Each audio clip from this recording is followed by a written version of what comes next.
Hello there, Heather Choate here with GetYourSexyBagPlan.com, and today I'm going to talk about confessions of an ex-binge eater.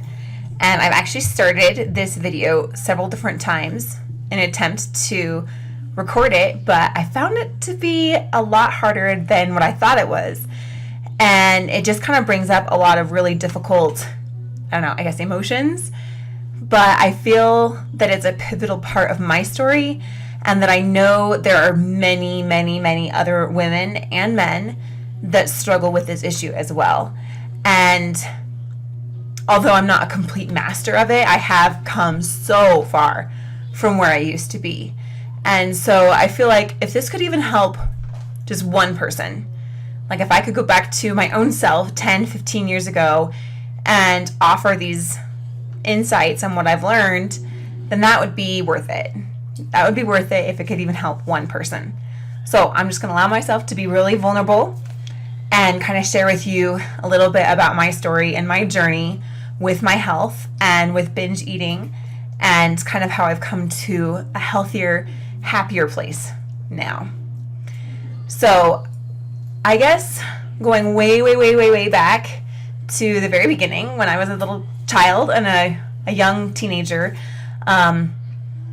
like many young women, I struggled with my body image and feeling like if I could only weigh this, or if I could only fit into a size, whatever it is, insert the number, or if I could only look like this other girl or who I see in the magazines, then I'll be attractive or I'll be liked by people, then I'll feel good about myself. And I had this very distorted thinking. And that led to eating disorder. First, it was anorexia, like trying to just starve myself for periods of time. And then I would eventually start eating because I couldn't maintain it. And then that became into bulimia, when then you would purge, vomit, and everything to try to undo what I just did. And that cycle went on for, like 7-8 years into my early adulthood.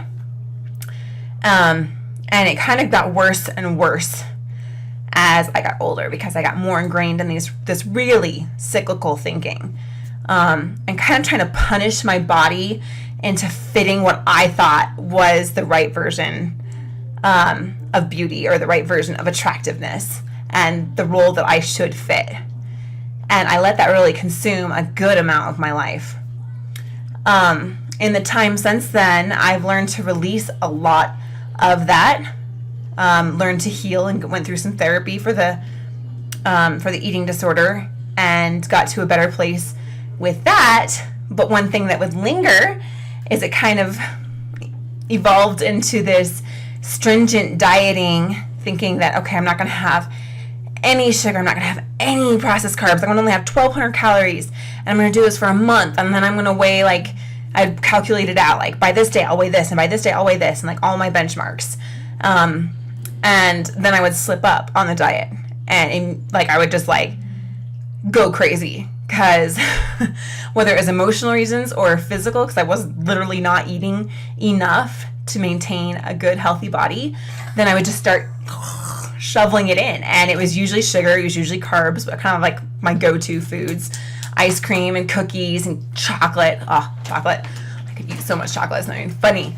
And with that, I started living, trying to hide it from myself, trying to hide it from my husband, trying to hide it, like when I was a teenager, hiding it from my mom, hiding food under our bed. Like that's something I would do. And I just had this really, like, knowing it wasn't right, knowing logically that this wasn't healthy and that this wasn't going to get me where I wanted to go. But emotionally, in those moments, just abandonment. Like, I didn't care.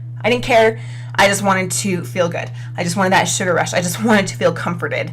And I turned to food and just way overeating. And then I eliminated the binging part of it, but still kind of continued the binge eating, thinking that, okay, well, I'm just going to get right back into the diet. I'm going to do good. I'm going to lose weight. And it never worked. And I wasn't happy. My energy levels were so low. And emotionally, I just felt out of control. And that's never a good place to be. I knew that I wanted balance. I wanted to have health and energy. I wanted fitness. I wanted a lean, toned body that was strong and had strength. And I wanted to have peace with my nutrition. So this last year, I've set out on a journey of my own, specifically with that. So I have for you today, and for myself, 3 confessions of an ex-binge eater. And 3 tactics, 3 principles, whatever you want to call them, that got me from this place of cyclical misery to a place of greater health and balance and just feeling really at ease with who I am and how I eat and how I view my body. So, confession number 1, diets don't work. I am not the first person that ever said that, because there's a lot of really smart people that have come before me and have said this to you before that know what they're talking about. Finally, I've come to the understanding in my own person that diets don't work. I know that I know that I know now. Finally. After 16, 17 years, I've finally come to the knowledge that diets don't work. Ever. And if you find yourself in one of those places where you're like, okay, I'm only going to eat 1,200 calories and I'm going to work out for an hour a day and I'm going to do that for 30 days so that I can weigh this at the end. Whenever you hear yourself starting to do that, the warning lights and the warning sirens should start to go off. Because you should never do a short-term approach to your health. You should never try to force your body to do something. You should never try to punish it into become something that you think is better than what you already are. It's not going to work. And if it does work short term, it's not going to work long term, and it's just going to lead back to that binging. If you are a binge eater, if you know what I'm talking about, this will resonate with you.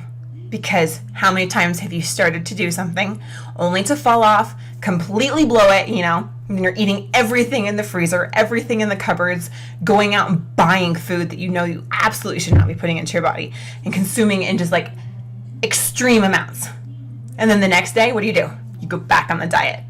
That kind of yo-yoing, that going up and down those extremes, not only are they bad for you physically, and you know that they're bad for your soul. You know that they hurt. They hurt you. Inside, you cannot feel good about yourself when you're that out of control. So, diets don't work. Opt instead for making slow, gradual lifestyle changes that feel good to you. I would challenge you to learn what they are for you.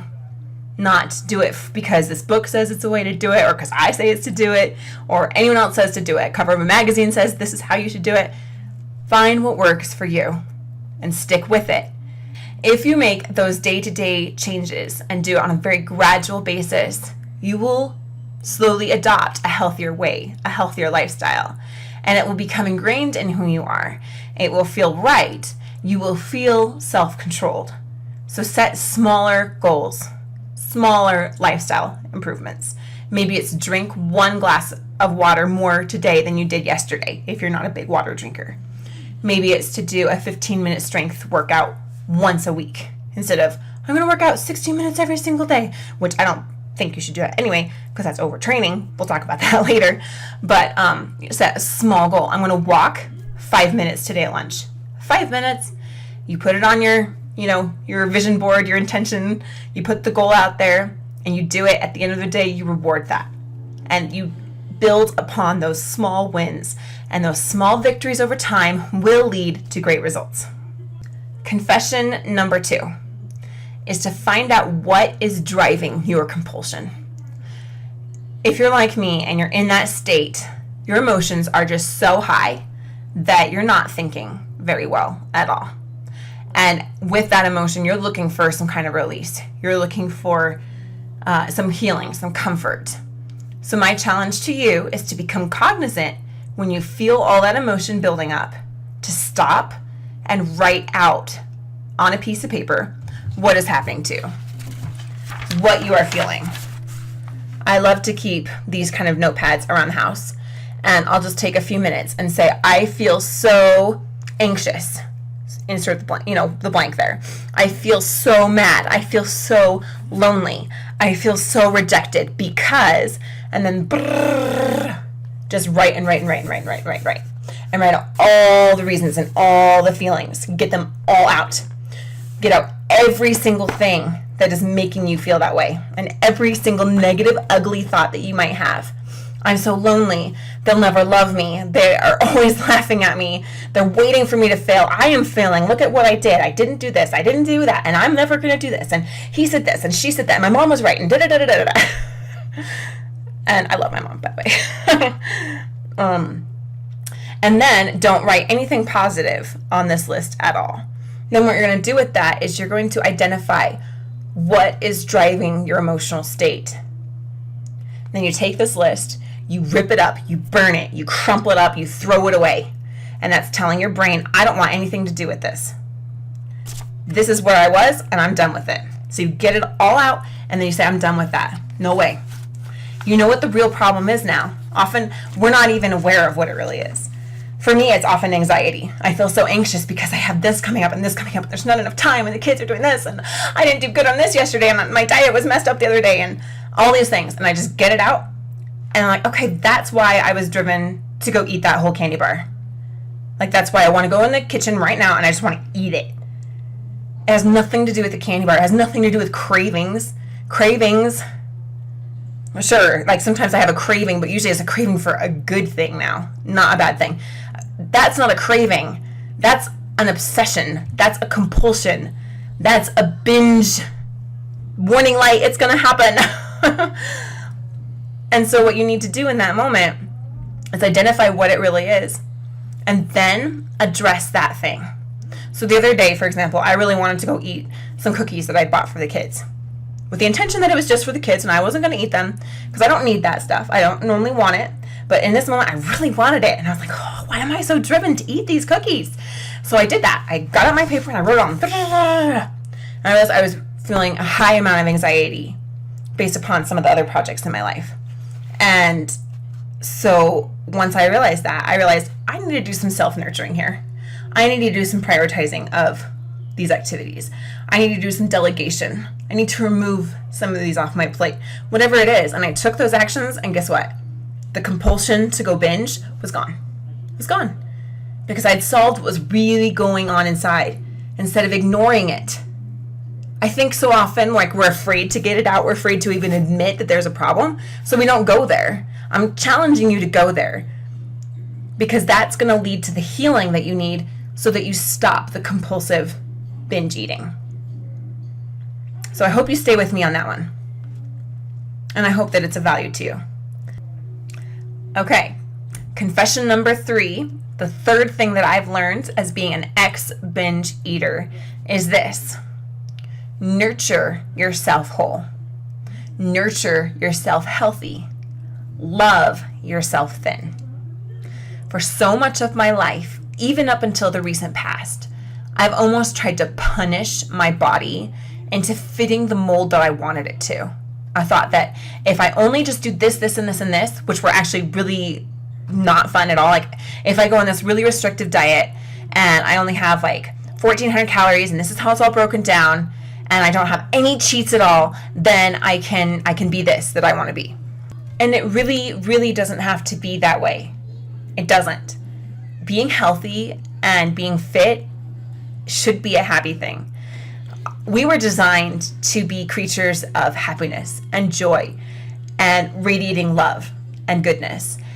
And if we embrace that kind of mindset with ourselves, with our bodies and our health, then we can have what we want without it being some kind of like, I don't know, horrible experience.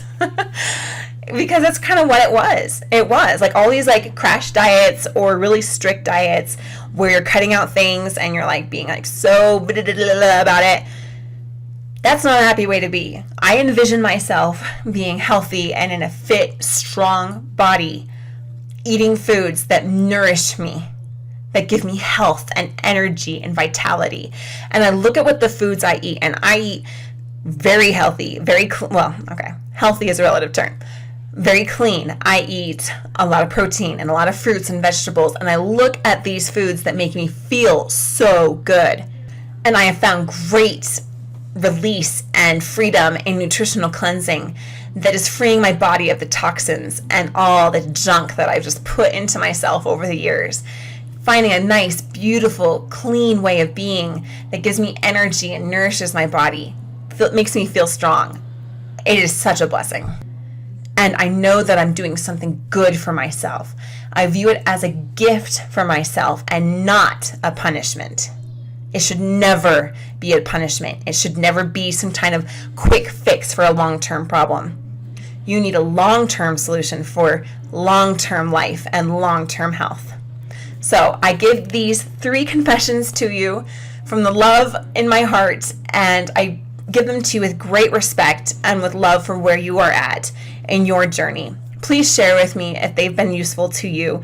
If you have any other questions or if you have any suggestions on what has helped you to overcome binge eating or compulsive behavior, I would love to hear from you. Thank you so much, and we'll see you guys next time.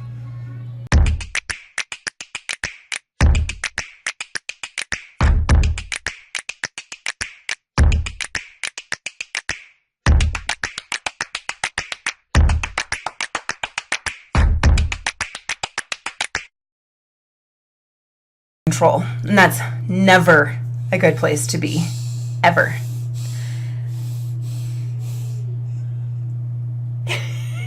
So hard, huh? What's so hard? The chairs is. The chairs is so hard. Yeah. Oh, it's just so hard.